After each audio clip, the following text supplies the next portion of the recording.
Hello दोस्तों, आप देख रहे हैं रिसर्च न्यूज़ चैनल। नई जानकारियों के साथ हम एक बार फिर हाजिर हैं। घरेलू गौरैया यानी पासर डोमेस्टिकस कभी हर जगह दिखाई देने वाली चिड़िया अब कहीं गुम हो गई है। इसे हाउस स्पैरो भी कहते हैं। खास बात यह है कि इस चिड़िया का इंसान से बहुत गहरा नाता है और लोग जहां भी घर बनाते हैं, देर सवेर गौरैया के जोड़े वहां रहने पहुंच जाते हैं। लेकिन पिछले कुछ सालों से गौरैया की घटती संख्या चिंता का विषय बनती जा रही है। इसका कारण है मनुष्य की आधुनिक जीवन शैली और पर्यावरण के प्रति उदासीनता। आज की बहुमंजिली इमारतों में गौरैया को रहने के लिए पुराने घरों की तरह जगह नहीं मिल पाती। सीमेंट की पक्की इमारतों, मोबाइल टावरों और सुपरमार्केट संस्कृति के कारण जहां गौरैया को दाना मुहैया नहीं हो पाता, वहीं दूसरी ओर उनके रहने के लिए घोंसले नहीं बन पाते। गौरैया को घास के बीज बहुत पसंद हैं, जो शहर की अपेक्षा गांवों में आसानी से मिल सकते हैं। लेकिन आज खेतों में ना उन्हें खाने के लिए बीज मिल पाते हैं और ना ही कीड़े। दूसरी ओर आज प्रदूषण और विकिरण से शहर का तापमान बढ़ रहा है। ज्यादा तापमान गौरैया सहन नहीं कर पाती। ये सब कारक गौरैया के प्रजनन पर विपरीत प्रभाव डालते हैं, जिसके चलते गौरैया तेजी से विलुप्त हो रही है। खाना और घोंसले की तलाश में गौरैया शहर से दूर निकल जाती है और अपना नया आशियाना तलाशने के बाद फिर कभी वापस नहीं आती।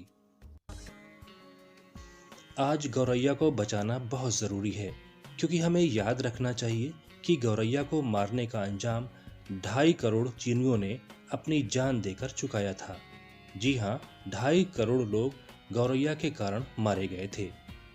बात 1958 की है, जब चीन में 4 पेस्ट कैंपेन नाम से एक अभियान शुरू किया गया, जिसके तहत मच्छर, मक्खी, चूहा और गौरैया जैसे 4 जीवों को मारने का फैसला लिया गया।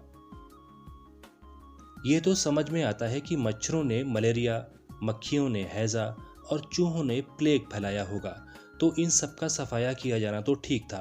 लेकिन गौरैया का क्या दोष रहा होगा?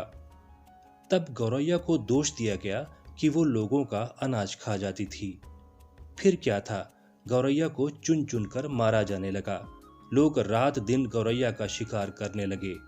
जो जितनी ज्यादा गौरैया मारता, वो उतना ज्यादा इनाम पाता। लेकिन महज 2 सालों में ही अप्रैल 1960 आते आते लोगों को इसका बेहद खौफनाक अंजाम भुगतना पड़ा। दरअसल गौरैया अनाज की पैदावार को खराब करने वाले जिन कीड़ों को खाती थी, गौरैया के खत्म होते ही वे कीड़े अनाज को खाने लगे और इसका नतीजा ये हुआ कि धान की पैदावार बढ़ने के बजाय घटने लगी। लोगों को समझ आ चुका था कि उनसे एक भयानक भूल हुई है, लेकिन तब तक बहुत देर हो चुकी थी।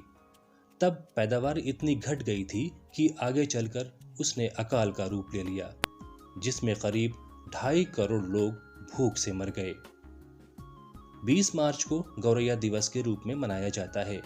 हमें आज इस घटना से सीख लेनी चाहिए। गौरैया का कम या विलुप्त होना इस बात का संकेत है कि हमारे आसपास के पर्यावरण में कोई ना कोई गड़बड़ हो रही है, जिसका खामियाजा हमें आज नहीं तो कल भुगतना ही पड़ेगा।